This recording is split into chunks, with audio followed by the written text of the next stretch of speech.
Morning. Can you hear me? Yes. Thank you very much for getting so early. No, not at all. We will be starting in 8 minutes. So I will start by introducing you, and then I will request you to start your talk. Okay, sounds good. I'll be back within a couple of minutes. Excellent. So I am here at the Aga Khan University auditorium with the ICT colleagues here in the auditorium. And then we are also expecting colleagues to join online as well. Okay. Now, when you say ICT, what does that stand for? So Information Communication Technology Department of Aga Khan University. Okay, I see. Yes. Okay. Thank you very much. Yep, I'll be there in a couple of minutes. Sure.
Good afternoon, ladies and gentlemen.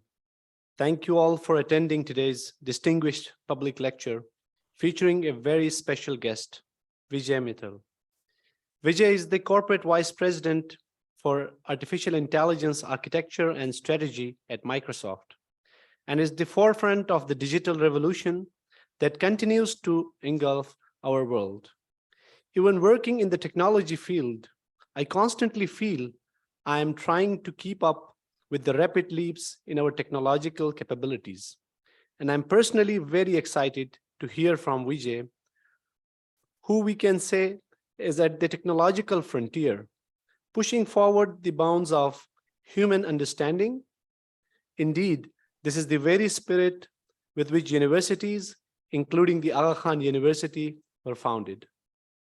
Vijay currently works on AI at scale to transform high cognitive processes across the manufacturing, pharmaceutical, energy, FMCG, financial services, and public sectors. He also supports CXOs, businesses, and technological leaders on across-the-board transformations and on institutionalizing the intersection of people, culture, and technology. I should note that he has also filled over 120 patents, most of them as lead inventor. Finally, I would like to acknowledge our regular partners, the University of Central Asia and the CXO Global Forum, for the continued support in bringing eminent individuals to share their knowledge with us. Without further delays, please welcome Vijay Mittal. Thank you indeed. Mr. Shaukat Ali Khan, thank you indeed for the wonderful introduction and for inviting me. It's a great honor to be here. And as I was discussing with him, what aspect of AI to discuss at this distinguished forum, we felt that we should not do yet another, this is how AI works, or occasionally, this is why AI is scary, and everything will either be great or bad, but focus on an aspect of, and we use the term AI very, very loosely. It's deep learning, machine learning, things that are glorified as AI. And anyway, focus on an aspect of AI that is uniquely relevant, we think, to an organization that operates all the way from Pakistan to Afghanistan to Central Asia to Africa to United Kingdom. A very multicultural organization, and in particular, including, of course, not just the Aga Khan University, but the Developer Network, where you are highly sensitive to each country's, each people's local culture. So that's the aspect of AI I thought we would focus on, both because that, I believe, impacts you the most, and also because you are, we believe, in a position to advance that aspect of AI the most. So anyway, that's the, so I've got a few slides, but I will, my style is to just show you how many there are so that, you don't think it's going to be a really long sort of thing. So they're just, 6 slides, but let's go into it. So let's just quickly skip over the kind of AI everybody I know already has read about. You encounter it every day: deep learning, observe lots of signals, recognize patterns, potentially predict future events, and recommend actions. And there are 3 illustrations here. There's a gas turbine at an electrical generation plant, observe signals, predict where failure is likely, and recommend preemptive maintenance. It's all very good stuff. Screen resumes starts getting a little bit more controversial here, especially if machine learning starts substituting for human intelligence. But again, the number of resumes some companies get can be as many as 1,000 for each position. So screen resumes, and as interviews happen, classify or help the interviewer classify the responses and recommend hiring, or more likely recommend what kind of position the person should take. Or with radiology, look at X-rays, MRIs, identify features whether anomalous or not, identify potential anomalies, and retrieve all the information that the radiologist or physician needs to diagnose and triage the patient at hand. So this is, I'm going to use the word classic AI. It's only since 2012, just 10 years ago, that really convolutional neural networks became scalable. We heard about ImageNet, deep learning became a reality. But what's common in these tasks is they're often repeated tasks. Turbines, resumes, X-rays. Yes, sure, you need a high degree of expertise, but the tasks you're doing all the time. And when the task is completed, with or without AI's help, we know whether we've done the job well. Maybe we know it immediately, maybe we'll know 6 months from now. But we know, yes, good job, great job. So we understand all that. So now let's focus to what I'm hoping really to concentrate on today. So let's look at AI of a very different type. So we'll go into how this works, whether it works or not. But let's just imagine for a second. I'm an English literature student at a high school, and I have an assignment on analyzing Hamlet's, Shakespeare's Hamlet's in a conflict. Okay, is there an AI that helps me finish that assignment or finish it well? I'm a digital artist, maybe a surrealist, maybe writing a manga comic, and I want to depict an astronaut riding a horse. I mean, where do I get started? What's my inspiration here? Maybe no one has ever drawn an astronaut riding a horse. Should the suit buckle when you're sitting astride the horse? Let's get a little bit more complex. In a large company, there's a managing director, executive vice president, and the assistant is creating a detailed trip plan. The executive is going to visit a bunch of customers in Europe, assuming it's either, we are based in either in Asia or in America, but so we're going to Europe.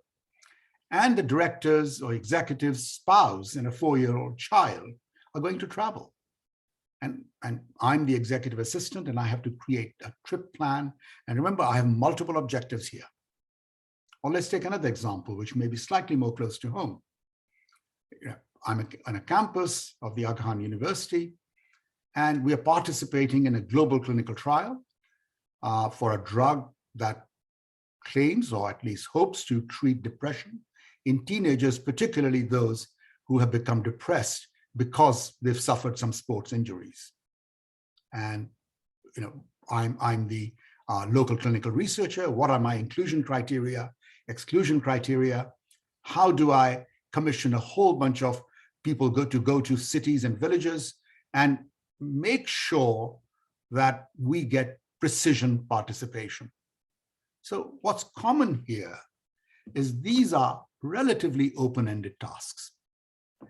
You can't just say you've done a job well, or there's always room for doing more, for higher and higher quality. And what do we mean by quality? How do we judge the quality? From the lens of a local values, of local culture? So let's just take one example. I'm going to take 2 or 3 examples here. I'll start with the one where a digital artist wishes to depict an astronaut riding a horse. Okay, so what does that mean? Like, which style? Again, great artists, are influenced by other great artists. Maybe nobody has drawn it. So how do I go about it? So clearly, if there's AI that can help me with inspiration, I don't have to copy. None of these pictures are exactly what I would want. And the last one with the duocorn, I don't even know what kind of animal, even in imagination, that is. So again, it depends on who I am and which situation I live in to decide what's a good rendering of my imagination. Let's take another example. I didn't mention it earlier, but a colleague of mine said I should use this example. So in China, when people, festive season, could be New Year, and they love putting up very individualized decorations outside. And they are text heavy. this particular one, I've been told, reads from the left, great happiness, great fortune, great luck. And the one on the right actually rhymes or derives from the first one. Prosperous family, prosperous people, prosperous enterprise. On the top, it says happiness arriving at doorstep. In the middle is the symbol for happiness. So now we're talking about AI to help me create an artifact that's incredibly culturally relevant, right? Now, culturally relevant is not just like we're in China. We're in China. And now let's make it a little bit more complex. I'm an expat, an expatriate. I've been assigned to Beijing for 1 year. I'm in an apartment building. This is the front of an apartment, my apartment. And everybody knows that I'm not local. And yet I want to participate in the festivities. So what is appropriate for me as an expatriate to put up, as opposed to somebody who's been there, living there all their life? So again, we're now getting into AI that is helping people amplify activities that are very sensitive to local culture, local values, local mores, local norms. And one more example that I'd mentioned earlier, which is the clinical trial. So here we sort of imagine it's an East African medical school, but let's say the trial is global. And the trial is study of medicine to treat depression among teenagers with sports injuries. But sports injuries in China are completely different from something that may be in Kenya, people who do distance running. How do we identify those people? They may not have gone and reported their injury at the time. Distance runners don't have catastrophic injuries. I mean, yes, they can have Achilles tear, but often they're nagging injuries that keep them away for years or months, and they don't have enough care. So that qualifies as a sports injury as opposed to a catastrophic injury playing, football, or American football, or boxing. So again, how do we take this task, which is otherwise a normative task, and adapt it to local needs? So basically what we are talking about is this. We're talking about a kind of AI, and we'll go into how it works and why it works, but a kind of AI that has emerged really since 2019. It helps people in tasks that we would consider in various ways a creative task, where there's no end to the level of creativity. Sure, I could stop when it's good enough, but there's always room to do more. And judging good quality is not like a simple, you could not outsource it to people to say good, bad, like you do in a lot of AI, where you sort of simply ask mechanical Turks or people sitting in a third, in China, for example, in an outsourced company to say, tell me whether this was completed correctly or not. This is much more nuanced. So how does this AI work? Why does this AI work? And once we know that, then how do we make sure that we can adapt it for our own needs? So what I'm going to do is I'm going to get rid of the presentation and just go into the topic itself. Okay. So the presentation was just to set up the idea that there are tasks where a simple solution coming from an American company that you simply use locally, or like a Chinese company where we just use YouTube or TikTok, is not enough. So firstly, how does this AI work? I'm going to be, again, quite simplistic, but let's look at it this way. So before 2019, if AI was being trained to learn language, let's take a sentence. This is what would happen. Let's take a sentence. Let us table this motion, 5 words. And the word of interest is table. And AI would try to look at 1 word either side for context. That's a 3 gram, or 2 words either side of the context. of the word table. That is a 5 gram. And with just 3 grams and 5 grams, the world was able to create $1 trillion of value with Bing, Google, Baidu, Yandex, search engines. We did a really good job just with that. What we didn't do was look at 50 words upstream, 50 words downstream, whether this occurred in the minutes of a legislative body or whether this was in a blog post, and who was posting and what did they post previously.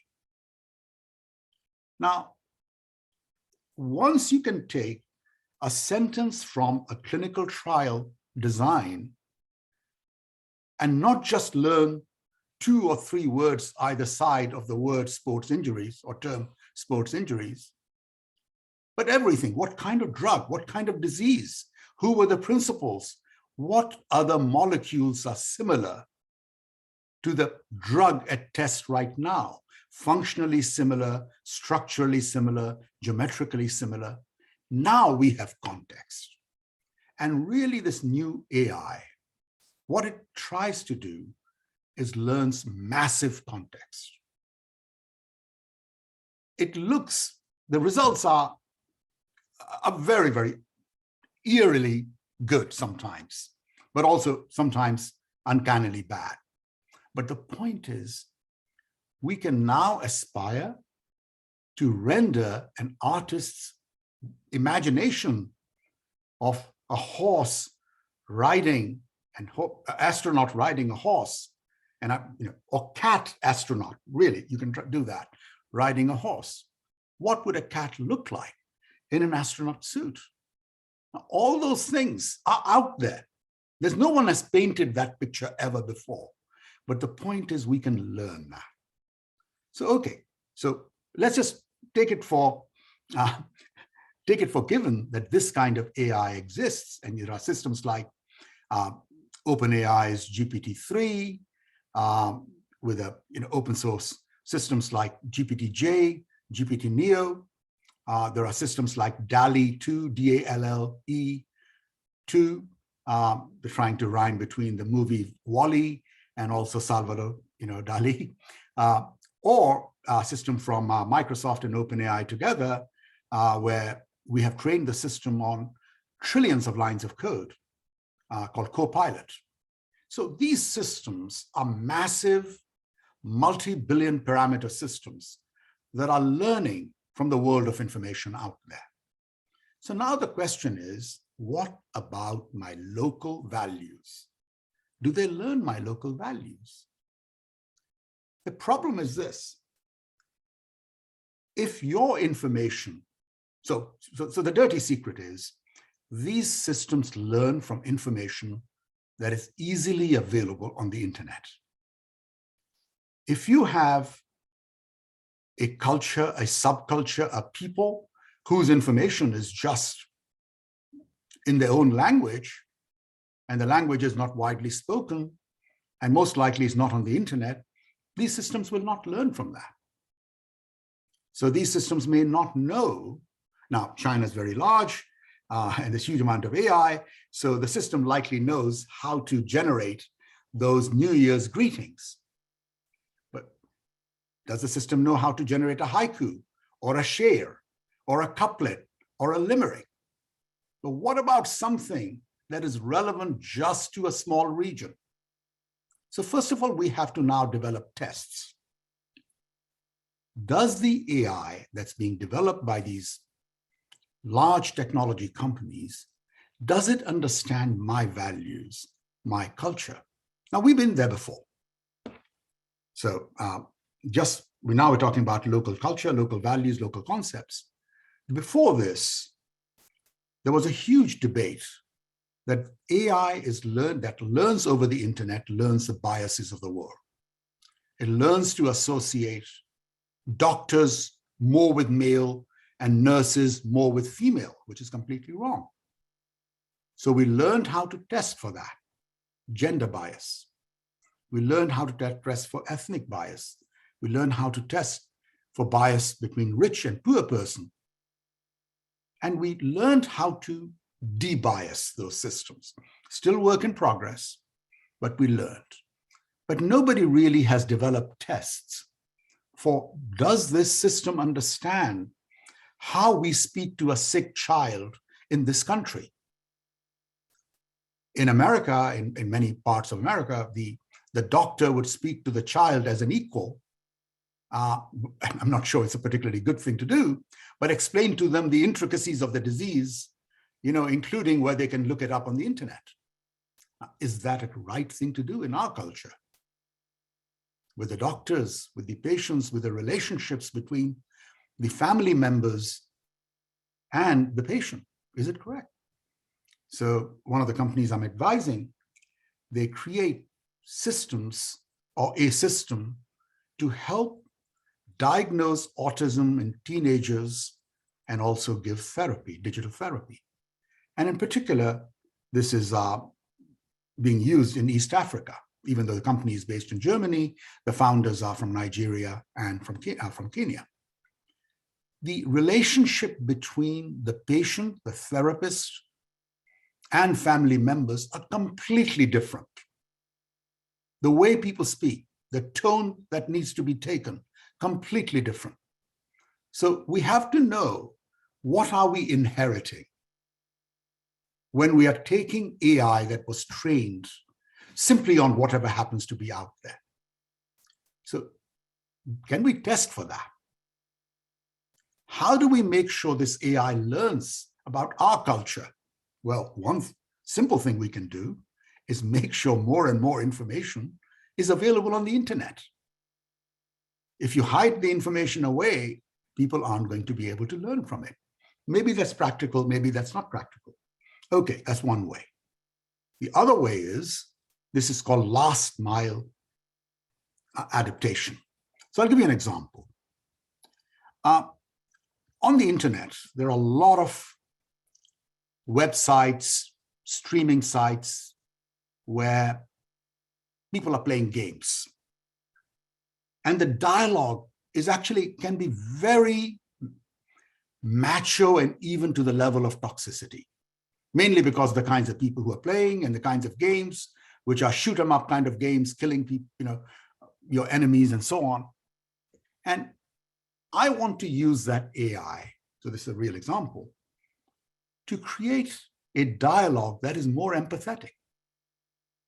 I'm trying to draw in teenage girls who otherwise would not participate in that or even be educational. So how do I suddenly make this AI that has learned the lingua franca of gaming, which really is not very empathetic, how do I make it in such a way that's acceptable here? So this is called last mile modeling, where you take the original AI, you find where the biases are, you map those biases, and you create counterfactual AI examples. So some people go and take existing gameplay, substitute every word with what you would wish, and train the AI on that. Okay. So there's a whole bunch of techniques that I have. One day, of course, how AI is created itself will change. So just like gender and ethnic bias has become such an important subject that now we don't leave it to something to be fixed later, but it's something that we create what's called a reward function. Like, how does AI know it's trained enough? AI knows it's trained well when it does not differentiate between two genders in a profession that is not gender specific. That's a nice test. And imagine a million tests like that. What we don't have are tests for local values, local norms, way people speak to each other, shorthand that we just assume that are part of our relationships, right? If you're providing customer service, and some of this AI is getting used now to write email to customers, actually either write email automatically or help people make the email more evocative, more sympathetic. Again, what's sympathetic in Seattle may not be sympathetic somewhere else, right? In Seattle now, because it's a tech hub, people just don't like words like dear sir or dear ma'am. That comes across like a parody, like somebody's being sarcastic. And yet, I know in other places that would be the right way to do it, at least for the first 5 emails with a correspondent. So basically, I don't want to sort of like belabor the point and rather have a little bit more time for Q&A. But I just want to go back to the last slide.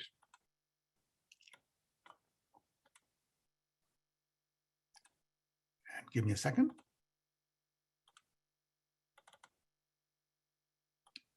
So let's understand this emerging AI. Sometimes, they call large language models, large language image models, and a whole bunch of other systems are getting developed. My own team, one of my teams is working on molecule discovery, carbon capture. So this giant AI system technique called transformers, where you take a lot of information automatedly and learn from it, that's being applied to a whole bunch of scenarios. How do we test whether this AI fits our local culture, needs, or value system? Does not have to be local. If I'm a migrant living in another country, but my value is different from the host, I need to understand that. How do we influence this AI? By making sure that we are part of the digital information universe ourselves, assuming that is correct. That's not always appropriate. To the extent there's a mismatch, how do we locally shape the output? And how do we influence a debate in the AI community per se, so that people start working on AI to understand local norms, local values, local cultures, just in the way the debate on gender and ethnicity and other forms of bias really became mainstream. So I'm going to stop at this point. I'm hoping that I've not answered anything, and my only goal really was to raise some questions, right? Raise some awareness. So anyway, I will stop here. So I'll hand it back to Mr. Shaukat Ali Khan to take it from here. But thank you. Thank you very much, Vijay, for giving us a completely different perspective of AI, and also actually getting up at 4 a.m. Seattle time for this talk. So I'm really, really thankful, and apologies for actually waking you up so early. So I have one initial question, and this is about your profile, not about the subject. That is, I think a lot of my colleagues, they are very interested to know what are the most important and interesting projects you have been through with Microsoft so far. Yeah. So look, I came to Microsoft at a time where Microsoft did everything, right? We were by far the largest software company. This is like 20 years ago. And we provided the operating system for PCs and for servers, and therefore we had to cover everything. The industry has now become much larger, and there's more specialization. There are people who are working on medical software, people who are working on customer service software. So when I came to Microsoft, really it was very easy to work in almost anything. A person could start in graphics, say, I've done enough, and move to operating systems, move to servers, or move to healthcare. And that's the kind of profile that I took. So yes, right now I'm driving a lot of work around artificial intelligence, in particular, artificial intelligence to solve problems of drug discovery, creation of new chemicals with lower energy input, lower PFAS contaminants, or carbon capture and storage of captured CO2 in deep saline aquifers and basalt formations for 100 years in a way that we can monitor that they're not leaking. So that's the kind of problems I'm solving right now. But immediately before this, I worked on a project called Reality as a Service, horrible name, but it was really like how to help people in large industrial spaces to avoid accidents, or even know, hey, who's here who can help me unload or pick up this large box. Before that, and I will not go any further than that. Before that, I conceived and created a product called Powerapps, and that I still believe it's still the Microsoft's fastest growing product. And that's a product that allows non-programmers to create quite powerful applications.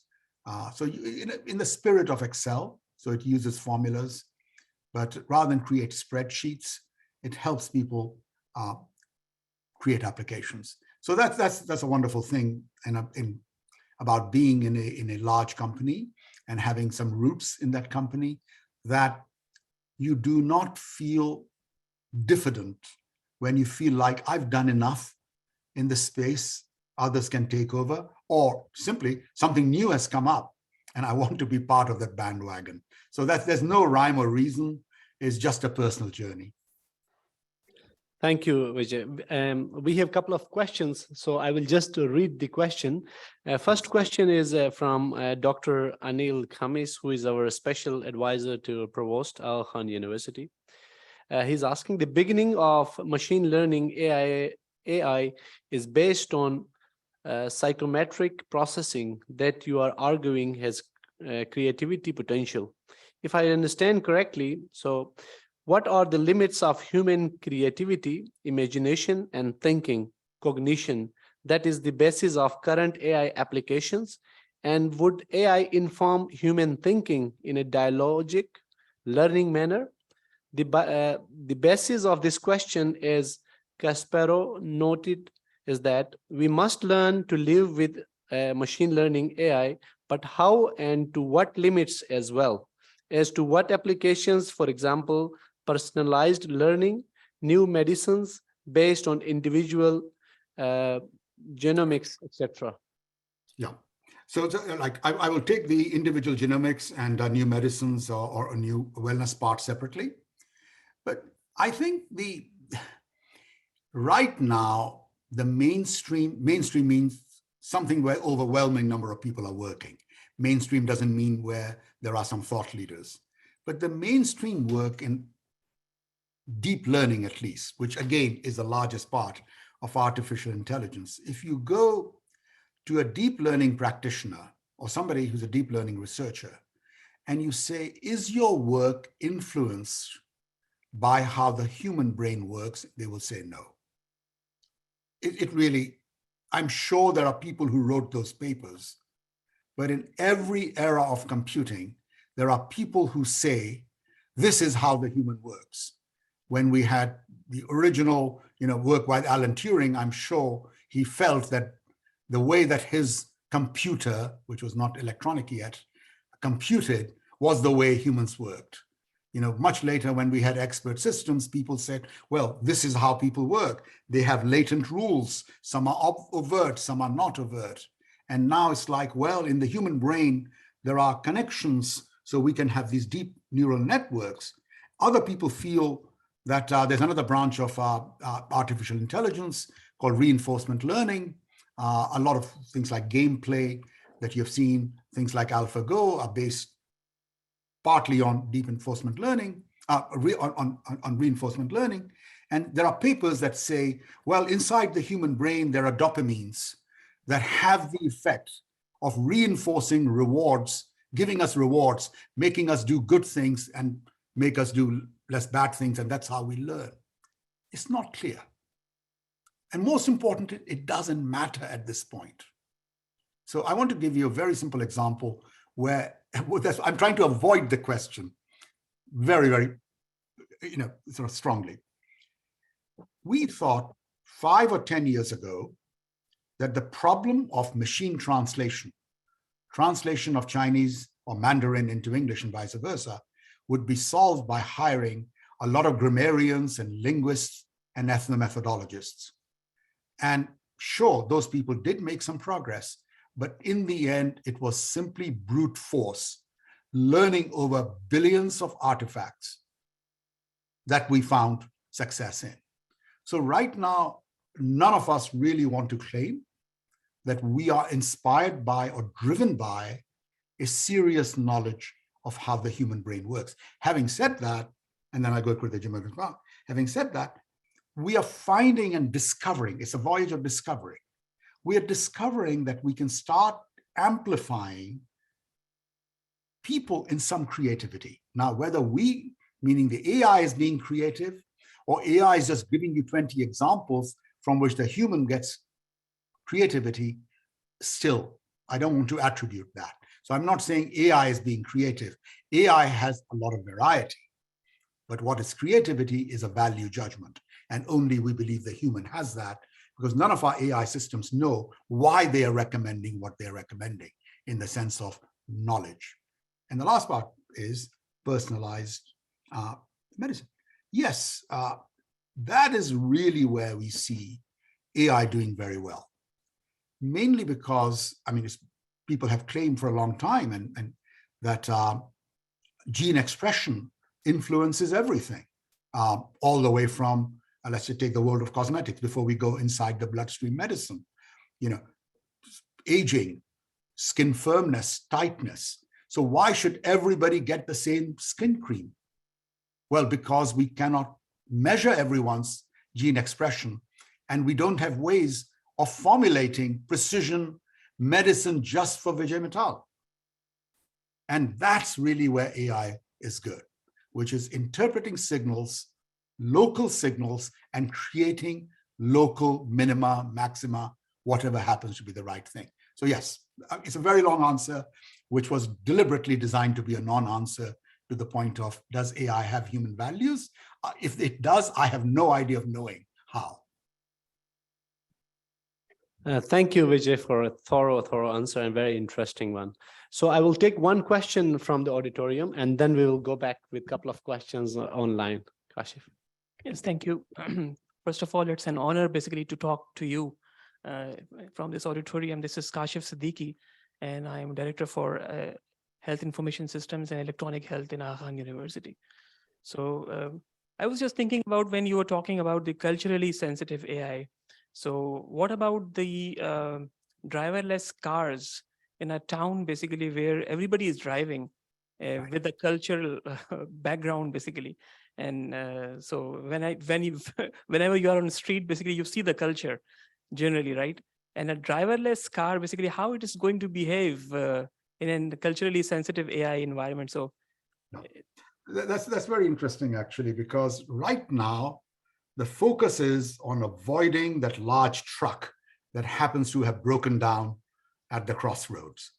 And what we haven't done is really gone to the next, in other words, we're still solving the first layer problems. What we haven't done, and exactly in your example, there are three people driving that are human drivers, and one of them nods at me. One of them glares at me, right? Well, it depends. Is it road rage? Is it friendliness? Do they want to have a chat? So right now we're ignoring all of those things entirely. So you're absolutely right. Driving is also an expression of somebody's persona in some way, to the extent you're allowed to do it. We just haven't come to that part. But yes, it's an interactional sort of occasion as well. So yeah, I think that was the thrust of your question. Thank you, Vijay. Another question: by when do you anticipate that artificial intelligence will be able to emulate human values such as empathy, theory of mind, sarcasm, and cultural sensitivity? Yeah.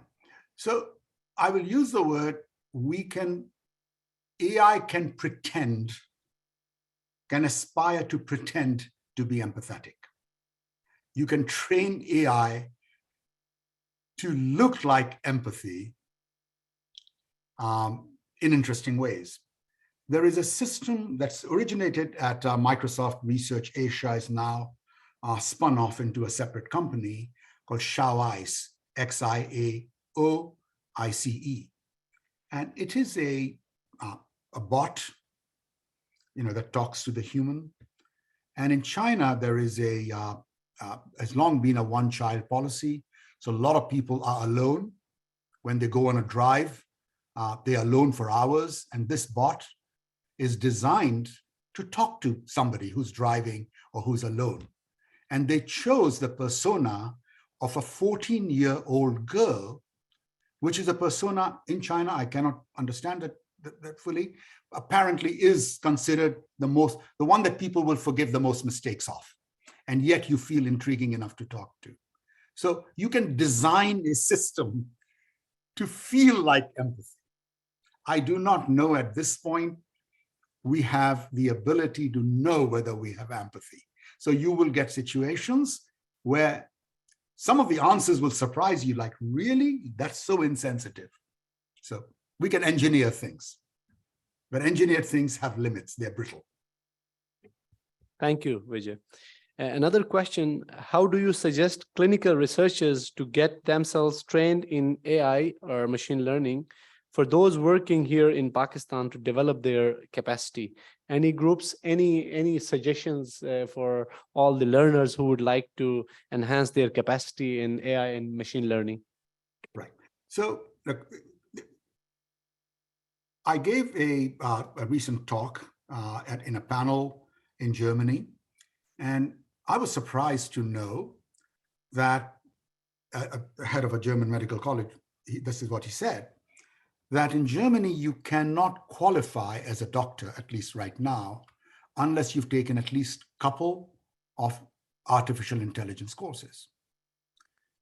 And so firstly, do we require people to take AI courses? In Harvard, AI courses are oversubscribed. Harvard is mainly a liberal arts university. So people who are doing humanity and music, things like that, they are taking AI courses. So I would advise everyone to get familiar with this thing, even if just to critique it, like the way we are critiquing now. And the good part is this: AI is a completely open source domain. You don't need to pay anything.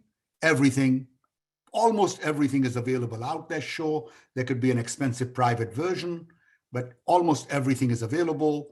Go to systems like Hugging Face, which are open source libraries. So I think AI is a practical discipline.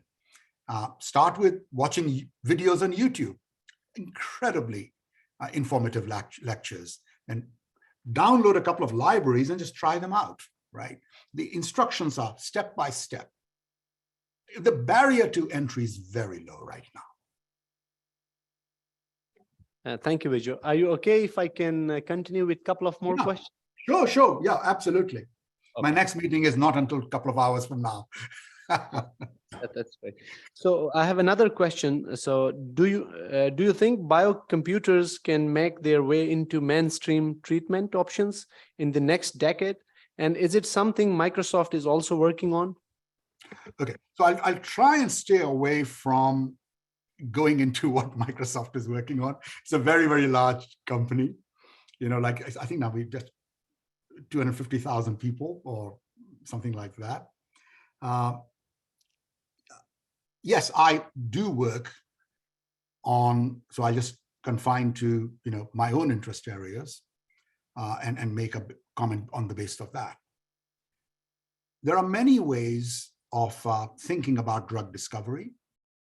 There are ways of thinking about drug discovery that says that you have to, if you know every experiment that's ever been done, any molecular assay, and you understand each molecule structure all the way down to 3D geometry from AlphaFold, Rosetta Fold, then you can start sort of saying, if something happened in a molecule or group of molecules that have this ring or have this fold or protein this is fold, then we are likely to have it in this drug as well.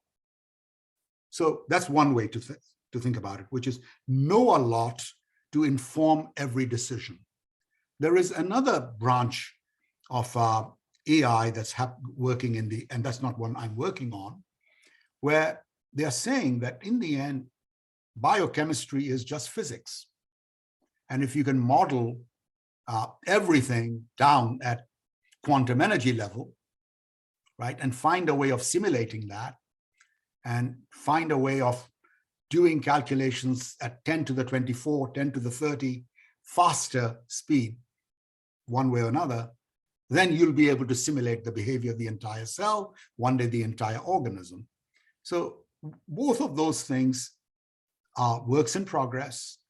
We do have some successes, but claiming that researchers have invented or discovered a molecule they would never have been able to discover without AI, I think at this point is a claim too far.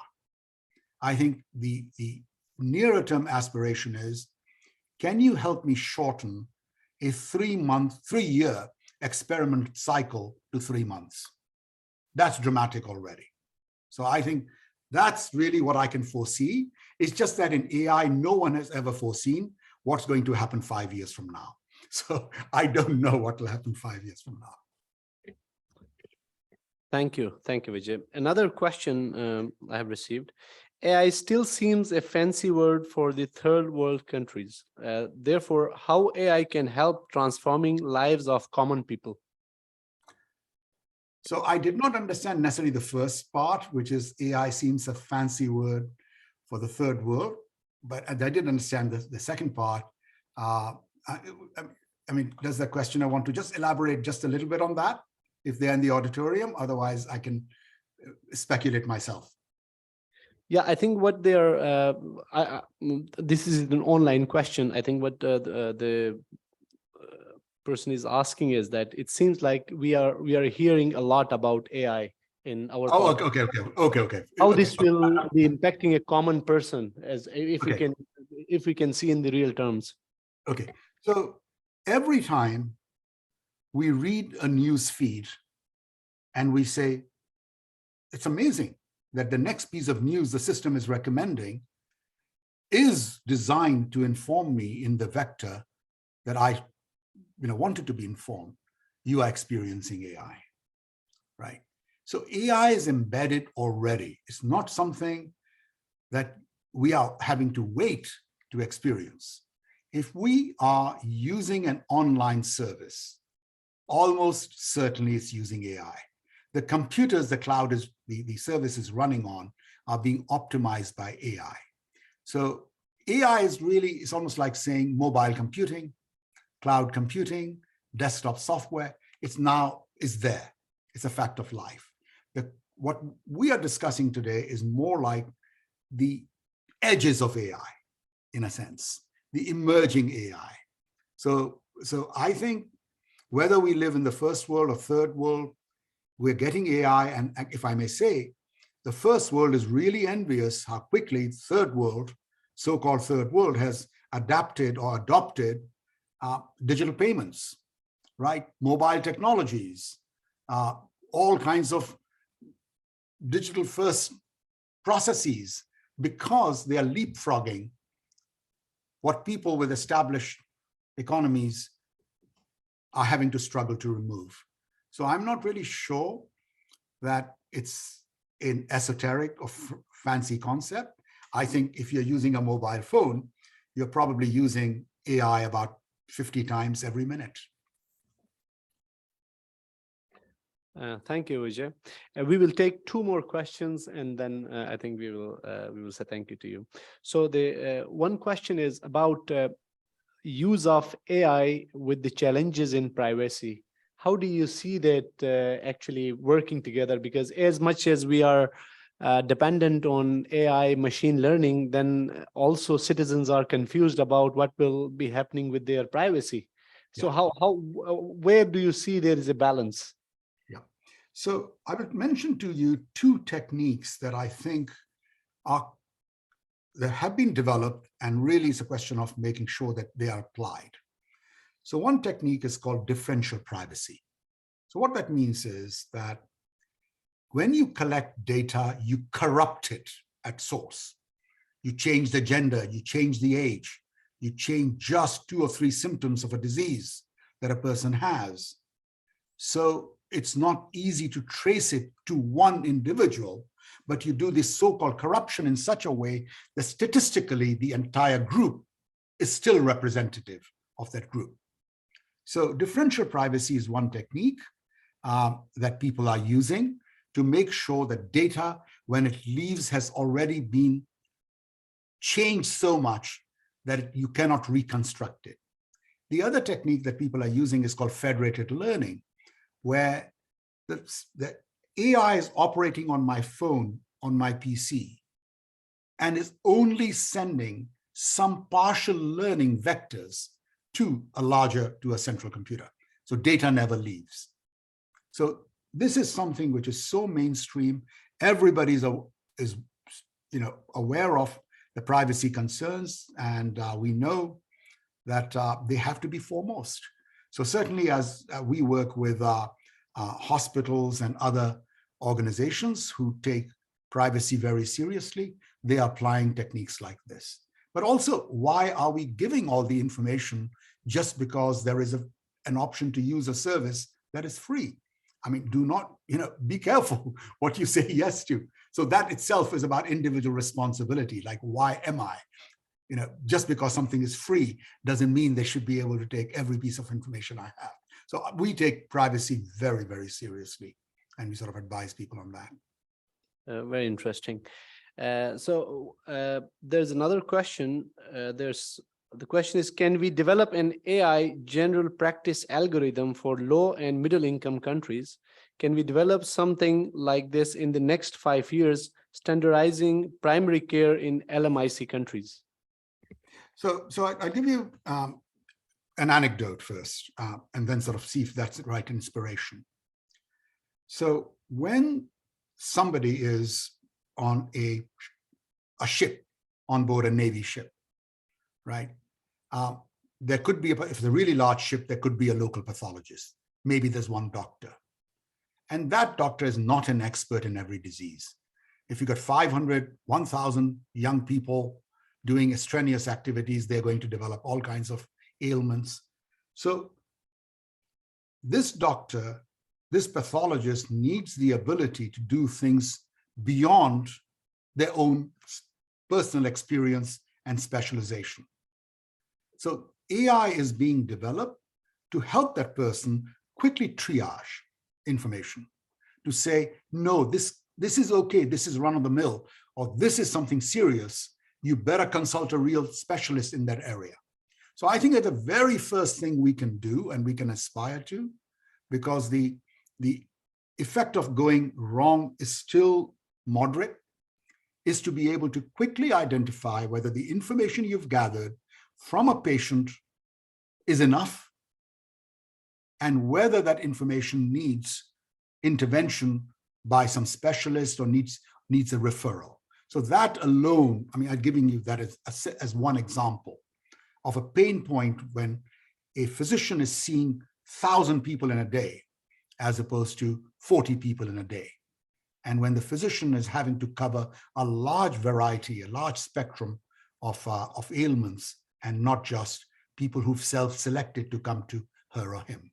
So yes, absolutely. I mean, that is the kind of thing we would expect AI to do. What we don't want to, on the other hand, claim yet is that AI can diagnose what the problem is and provide a treatment. So in triage, in referrals, in narrowing down questions, what follow-up questions to ask, absolutely, we are seeing that.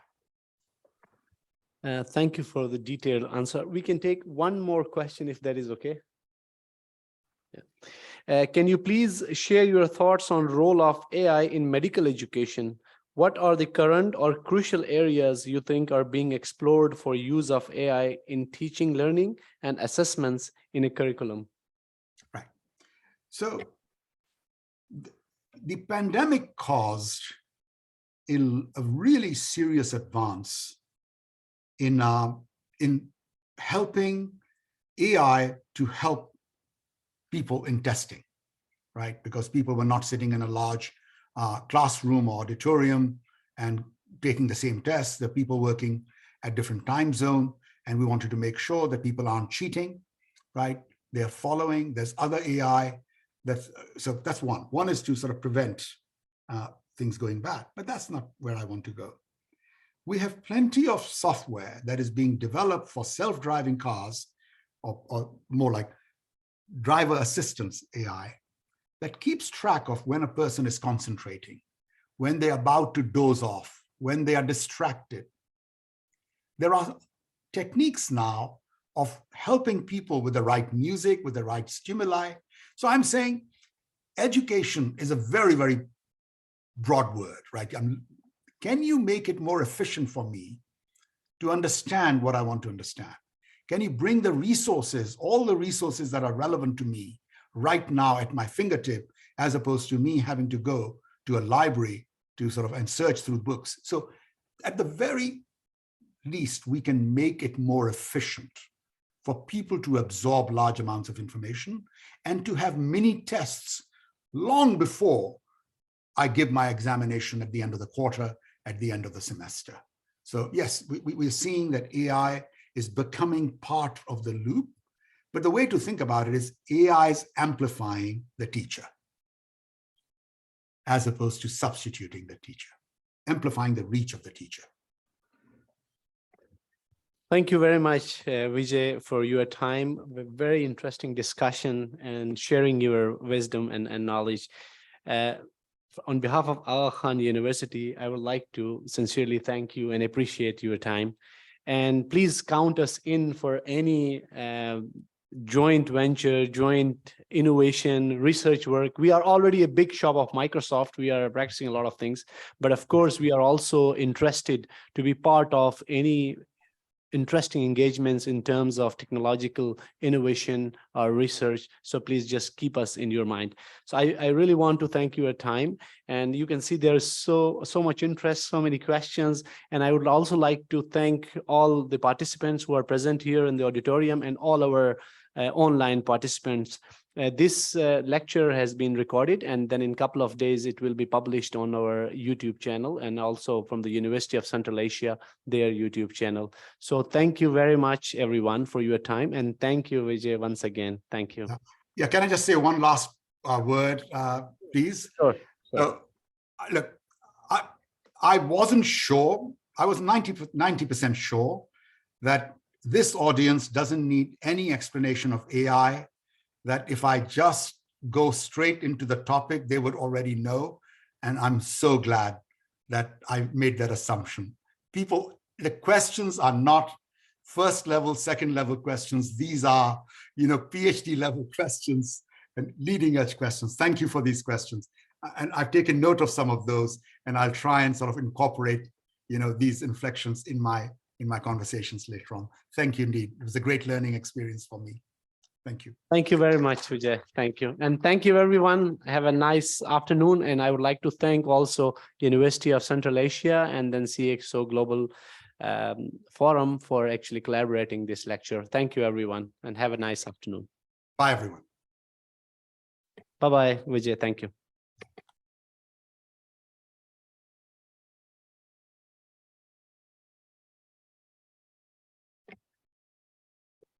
It's disconnected, right, from the... Okay, so I think there are some snacks because we have been keeping you here from last 2.5 hours. Sorry for that. Next time we will of course ensure not to actually combine two big events together. But thank you everyone for your actually presence here. Thank you.